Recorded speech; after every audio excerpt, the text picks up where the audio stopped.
Hi friends, அஸ்ஸலாமு அலைக்கும். இப்போ என்ன பார்க்க போகிறோன்னா பருப்பு சோறு. நல்லா சூப்பராக இருக்கும். கொஞ்சம் குக்கர்லேயே செஞ்சிடலாம். குக்கரில் கொஞ்சம் எண்ணெய் ஊற்றிட்டு சீரகம், காஞ்ச மிளகா, கருவேப்பிலை, பெரிய வெங்காயம் எல்லாம் கொஞ்சம் போட்டு நல்லா வதக்கிட்டு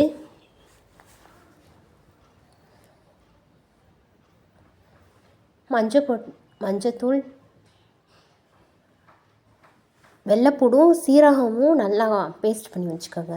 நல்லா ஒரு கை அளவு வெள்ளைப்பூடு, கொஞ்சம் சீரகம் பேஸ்ட் பண்ணி வச்சு நல்லா வதக்கிட்டு தக்காளி நல்லா வதக்கிட்டு உப்பு போட்டு வதக்கினா கொஞ்சம் தக்காளி ஸ்மாஷ் ஆகும். இதுக்கு நம்ம எந்த இதுவும் போட போகிறதில்ல, பொடி மசால் பொடியெல்லாம் சும்மா கொஞ்சம் சாம்பார் பொடி மட்டும் தான் போட போகிறோம். நல்லா வதக்கிடுங்க. நல்லா மசிஞ்சிடணும் தக்காளி.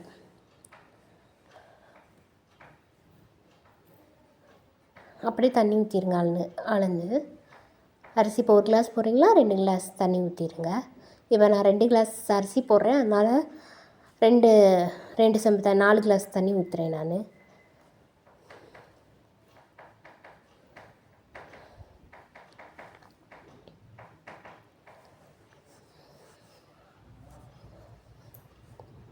கொஞ்சோண்டு சாம்பார் பொடி இருக்குல்ல, சாம்பார் பொடி மட்டும் கொஞ்சோண்டு போடுங்க, போதும். கொஞ்சம் அதுதான் இது காரத்துக்கு. கொஞ்சம் காஞ்ச மிளகா போட்டிருக்கோம், இது காரத்துக்கு. வேறு எந்த பொடியும் போடுறது இல்லை. போட்டுட்டு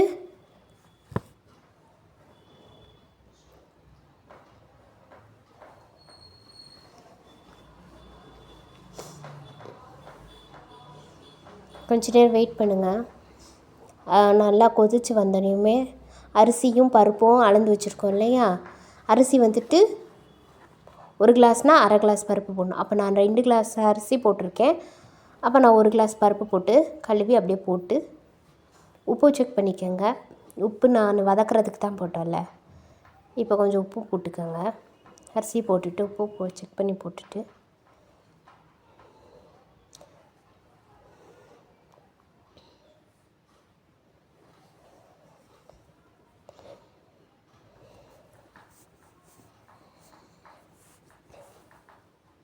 உப்பு போட்டுட்டு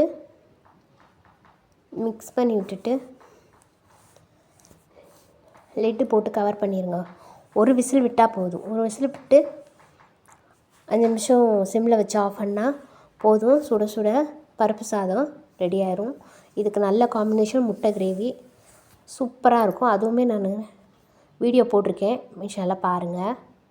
சூப்பராக இருக்கும். ஒரு தடவை நீங்கள் வீட்டில் ட்ரை பண்ணி பார்த்துட்டு எனக்கு சொல்லுங்கள், கமெண்ட்டில் சொல்லுங்கள். அஸ்ஸலாமு அலைக்கும்.